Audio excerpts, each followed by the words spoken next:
Ya habiendo calculado en otros videos los momentos de inercia Jx, Ji y Jxy, vamos a dibujar la circunferencia de Moore para obtener varias propiedades de esta figura. En principio, hallar los ejes principales de inercia y los momentos de inercia respecto de ellos, o sea, J máximo y J mínimo, o sea, J1 y J2. El momento de inercia respecto del eje X ya lo teníamos calculado, 440,6 centímetros a la cuarta. El momento de inercia JI también, 2359,24. Y el momento centrífugo JXY igual 751,44 centímetros a la cuarta.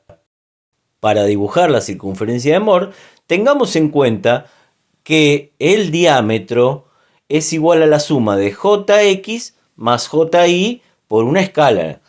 ¿Y qué pasa? Nosotros queremos que la circunferencia nos quede dentro de la hoja. Entonces hay que ver bien qué escala vamos a utilizar para que el dibujo nos entre en una hoja.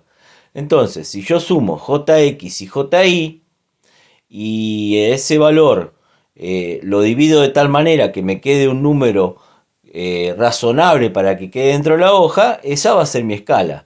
O sea, fíjense, yo utilicé como escala 200 centímetros a la cuarta sobre centímetro. De ese modo, los centímetros a la cuarta que suman Jx y Ji, dividiéndolos por 200, queda un número razonable para que esté en la hoja. Así que Jx, el valor lo divido por 200 y me va a decir la medida del segmento que vale Jx, Ji lo divido por 200 y me da la medida del segmento que lo representa, y Jxy lo mismo. Entonces procedo a dibujar la circunferencia de Moore.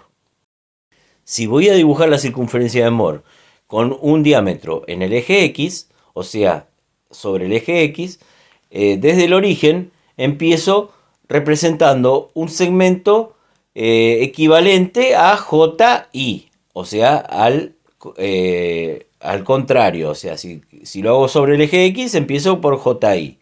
Luego, a continuación, un segmento que represente a Jx. Donde termina Ji y empieza Jx, fíjense que hay un valor hacia arriba. Eso es porque lo que subí fue un segmento representativo a Jxy. Y fíjense que por poco, pero nos quedó dentro de la circunferencia como debe ser. Donde termina ese segmento de Jxy, ese sería el polo, ese extremo. Y bueno, ¿cómo dibujo? Todavía no dibujé la circunferencia, solamente dibujé unos segmentos. Bueno, sumo Jx y Ji y lo divido por 2 y encuentro el centro de la circunferencia. Pinchando en C y poniendo el lapicito del compás en el origen, o donde termina Jx, entonces dibujo la circunferencia de Moore. Listo, ya tengo la circunferencia dibujada, puedo calcular un montón de propiedades, pero en principio lo que voy a hacer son los ejes principales de inercia. Lo primero que tengo que hacer es unir el polo con el centro y generar esa secante que corta la circunferencia justo en dos, porque ese sería un diámetro. Una vez que lo uno, voy hasta un lado de la circunferencia, hasta un extremo del segmento del diámetro, y corto la circunferencia en A, y del otro lado corto la circunferencia en B larga. Uniendo el origen con A, voy a encontrar un eje principal de inercia. Uniendo el origen con la letra B, encuentro el otro eje principal de inercia. Ahora el tema está en encontrar cuál es el 1 y cuál es el 2, o sea, cuál es el máximo y cuál es el mínimo. Antes de seguir, quiero acotar que uní el polo y el centro C porque si esa secante pasando por el polo me asegura de que el momento centrífugo entre ambos ejes va a ser 0, o sea, son conjugados de inercia. Y si esa secante pasa por C, quiere decir que va a ser un diámetro. Por lo tanto, los ejes van a ser rectos a 90 grados. justamente las condiciones para que sean ejes principales de inercia. Si mido el segmento AP, que es chiquito, fíjense ahí abajo está escrito, lo multiplico por la escala y me da el momento de inercia JPA o AP. Si mido el segmento BP, voy a obtener el momento de inercia BP, que es la medida por la escala 200 y me da el momento de inercia ese que está ahí.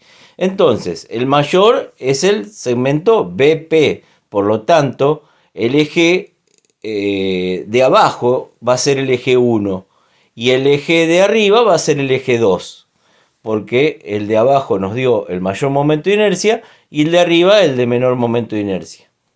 Por lo tanto, JAP va a ser va a ser igual a J2 y J1 va a ser igual a JBP. Ya tenemos los momentos de inercia y los ejes principales de inercia dibujados. Ahora, supongamos que también nos dieron un eje W a 35 grados del eje X y nos están pidiendo cuánto sería el momento de inercia de la figura original respecto de ese eje W. Lo que tenemos que hacer es trazar una tangente donde el eje W corta la circunferencia. Y para trazar una buena tangente bien hecha, nos conviene dibujar el radio, o sea, unir C con el punto donde el eje W corta la circunferencia. Y entonces, trazando una perpendicular, dibujamos bien la tangente. La distancia de esa tangente al polo es lo que al costado van a ver como JW, o sea, 0,7 centímetros por la escala que es 200, nos da 140 centímetros a la cuarta. También nos podrían haber pedido hallar el conjugado de inercia del eje W, o sea, hallar W'. Y entonces, ¿cómo hacemos? Donde el eje W corta la circunferencia, que lo llame C, desde ahí lo uno con el polo y sigo hasta cortar nuevamente la circunferencia. Entonces, uniendo el origen con ese último punto que lo llamé D, se genera el eje W'. Justamente son ejes conjugados de inercia porque la secante entre ellos no tiene distancia con el polo, o sea, el JW' vale 0. El momento centrífugo de entre ellos vale 0. Y ya que estamos para seguir practicando, continuamos hallando cosas, propiedades. ¿Ven? Por ejemplo, nos dieron un eje U que está a 45 grados hacia abajo del eje X. Y entonces nos están pidiendo hallar JUW o JWU. O sea, el momento centrífugo entre ambos. ¿Qué es lo que hay que hacer? Unir los puntos donde U corta la circunferencia y con donde W cortaba la circunferencia. O sea, unir E con C. Esa va a ser una secante. La distancia de esa secante al polo va a ser el valor de JUW. Momento centrífugo entre UW. Medimos esa distancia, la multiplicamos por la escala y entonces nos da el valor JUW. Pero recordemos que los momentos centrífugos también tienen signo, pueden ser positivos o negativos.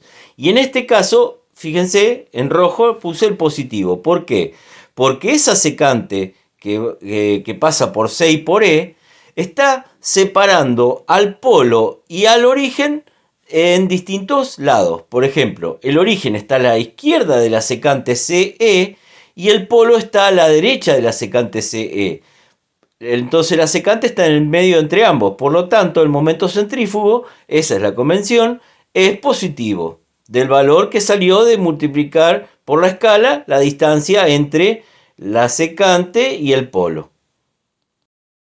Y la verdad que le sacamos bastante jugo a esta circunferencia de Mohr porque averiguamos un montón de cosas, un montón de propiedades. Hasta el próximo ejercicio.